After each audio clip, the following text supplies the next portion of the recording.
G'day, I'm John Ruth. I've been testing motorcycles professionally for nearly 40 years now. Don't hold that against me. But this is BMW's R18 and it's the long awaited, the build up to this bike coming out has been phenomenal. When the bike finally came out, there was a lot of people who had convinced themselves they were going to buy one, who would then go down, have a test ride, go once around the block and go, oh, I'm not sure about that. It was almost as if the expectation somehow didn't quite make the bike itself. Now, there were a lot of changes along the way, but in my experience testing motorcycles, quite often that little ride around the block isn't going to do it. If anything, it'll turn you off a bike. Sometimes they have to grow on you. And so I went to BMW and I've borrowed this bike for nearly 3 weeks now. I've been riding it all over the place in all sorts of conditions, basically using it as the #1 ride. And first time I rode it, I wasn't too impressed. A couple of weeks into it, I'm loving it. 3 weeks into it, wow, it's just really grown on me. Now, I was getting comments from mates who know about these things, who'd had a spin around the block. They're going, oh, you know, it's all style, no substance, and it's form, not function, you know. Not true, not true at all. It's a bike, once you start to live with it a little bit, you'll learn to love it. It's one of those, which means it's going to grow on you even more. Anyway, let's just look at it from front to back. First of all, look at the style of it. It really does kind of reek of 1930s, 40s, 50s BMWs. I've got an old R60, and over the years, I've had that since I was 18 years old, so that's like 100 years. We've developed it, you know. We put fishtail mufflers on it. I can remember getting kicked out of a BMW rally because people were laughing at the fishtails on a BM. Now look, they're coming out with them. It had big wide bars, slightly wider than these, because I like that sit up and go kind of feel. It's got a 1000cc motor as opposed to the original 600 motor. So it goes like stink, but it doesn't stop. And then along comes BMW and comes out with the R18. Now, you've got to understand boxes. You really do. You've got to be riding them on a regular basis to try and get some idea of what's going on here. This is an 1800cc boxer. So the pistons are going like this, and the crankshaft and the gears and the drive shaft are all spinning at the same time. That means when you start it, the first thing is a fa-dump, fa-dump, as the momentum kicks into gear.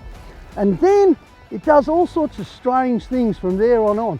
If you are used to an 800cc BM, which in the old days we used to consider to be the perfect size, or a 1000cc BM, well, guess what? You got 900cc's on each side of this one going in and out. That makes for monster torque. And honestly, this thing is insane for torque. It'll pull from idle at 1000 revs all the way through in virtually any gear. You can start off in second if you want, and first is quite a high gear. So we're talking stump pulling power here, we really are. Compare that, say, to a Sport Glide Harley. You know that on a good day, the 1700cc Harley's pulling maybe a shade over 100 Newton meters. So you got half as much torque again, okay? Up front, we've got twin disc. Well, we expect them to work, don't we? And they do, they work really well. It's not a sports bike, but the one thing it has got in common with BMW's sports bikes and their adventure bikes, of course, is the world's best ABS. Now, I reckon I can say this because I went to the first test of ABS in Australia, which was on a K-Series BMW, probably about 1987 or 88. And we were told to jam on the brakes on a fire pit spread with water and oil and see what happened. Well, it was pretty amazing. But compared to that, BMW's just come so far with traction control and ABS that you've got this whole new safety net, you know. I've experienced it on their adventure bikes and their sports bikes, but on the cruiser, it's just a marvellous sensation. You very rarely feel it cut in. When you do, it's for your own good. It's got 3 riding modes: rock, roll and rain. Well, rain's a little bit like wearing a full baggie and everything slows right down. Rock, it will actually spin the back wheel before the traction control cuts in, and roll is basically what I'm in all the time because I don't like things to change. You know, I reckon you need to master one thing. I've had no need, even though we've been riding on misty roads and wet leaves and mud and all sorts of stuff up here in the mountains, I don't feel the need to go into rain mode. I go into to try it out, that's enough, you know. But the technology's there. Now the front end works excellently. It's conventional design.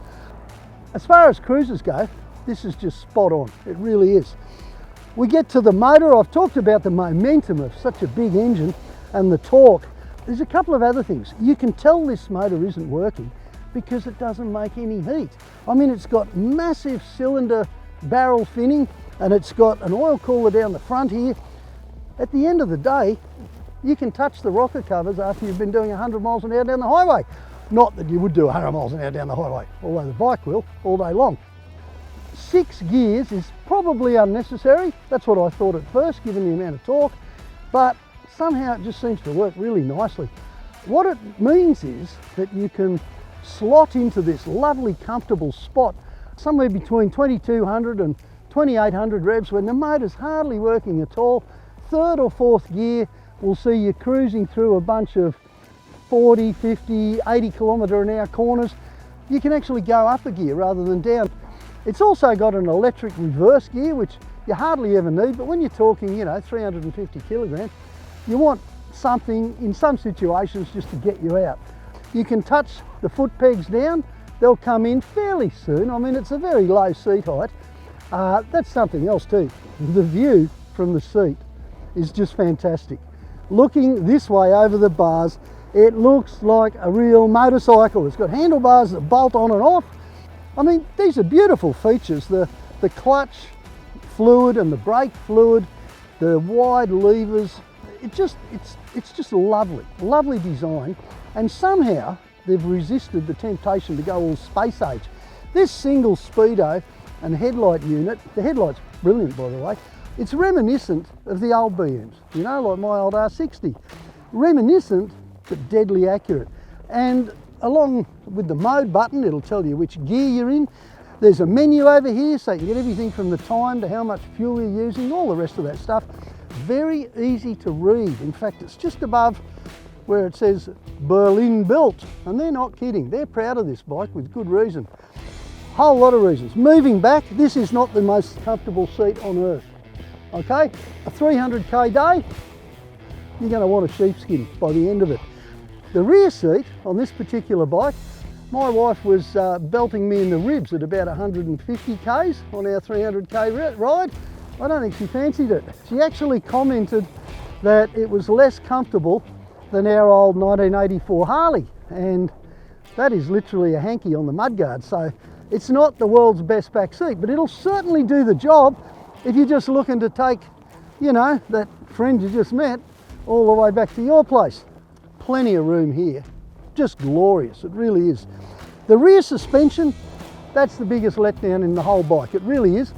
It does about 80% of the job perfectly.